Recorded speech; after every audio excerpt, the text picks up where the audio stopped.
China declares war on Germany August 14, 1917. On this day in 1917, as World War I enters its fourth year, China abandons its neutrality and declares war on Germany. From its inception, the Great War was by no means confined to the European continent. In the Far East, two rival nations, Japan and China, sought to find their own role in the great conflict. The ambitious Japan, an ally of Britain since 1902, wasted no time in entering the fray, declaring war on Germany on August 23, 1914, and immediately plotting to capture Tsingtao, the biggest German overseas naval base, located on the Shantung Peninsula in China, by amphibious assault. Some 60,000 Japanese troops, assisted by 2 British battalions, subsequently violated Chinese neutrality with an overland approach from the sea towards Tsingtao, capturing the naval base on November 7 when the German garrison surrendered. That January,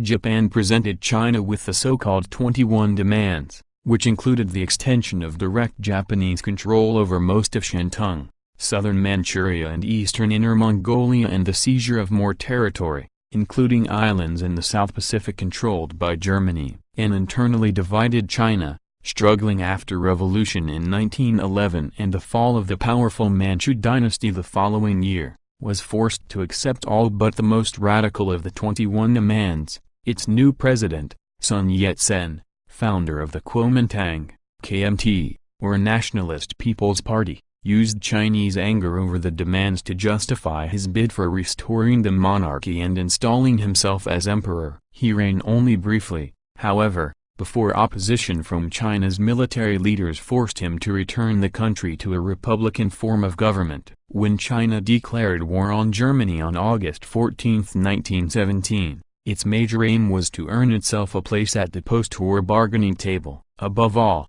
China sought to regain control over the vital Shantung Peninsula and to reassert its strength before Japan, its most important adversary and rival for control in the region. At the Versailles Peace Conference following the armistice, Japan and China struggled bitterly to convince the Allied Supreme Council dominated by the United States, France and Britain of their respective claims on the Shantung Peninsula. A bargain was eventually struck in favor of Japan, who backed down from their demand for a racial equality clause in the treaty in return for control over Germany's considerable economic possessions in Shantung, including railways, mines and the port at Tsingtao. Though Japan promised to return control of Shantung to China, eventually it did so in February 1922. The Chinese were deeply outraged by the Allied decision to favor Japan at Versailles. A huge demonstration was held in Tiananmen Square on May 4, 1919, protesting the peace treaty, which Chinese delegates in Versailles refused to sign. When the news of the Paris Peace Conference finally reached us, we were greatly shocked, one Chinese student recalled.